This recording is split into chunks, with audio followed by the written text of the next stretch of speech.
గురించి వినే ఉంటావు. నందు అంటే నేనే. ఏంటి పైకి చూస్తున్నావు? శ్రీకృష్ణ పరమాత్ముడు వచ్చి చీరిస్తాడనా? ఓహో, శంకర్ వచ్చి కాపాడతాడనా? నిన్ను చీరలో చూడాలని ఆశ.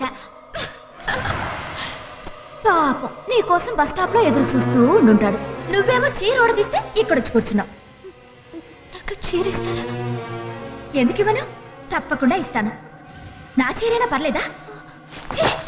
ఎందుకే పరాయి వాడి చీర దోచుకోవడానికి ఆశపడతావు? నీకు శంకర్ని ఇవ్వను, చీరని ఇవ్వను. ఏంటి ఏంటి నువ్వేమనుకుంటున్నావు నాకు తెలుసు. నందు నందు, నిన్ను శంకర్ ఎలాగో ప్రేమించడం లేదు కదా, ఇవ్వను అని చెప్పడానికి నీకేం హక్కుంది అనే అనుకుంటున్నా? నిన్ను బెదిరించడం నాకెలా తెలుసు, శంకర్ని బతిమాలడం కూడా నాకు తెలుసు.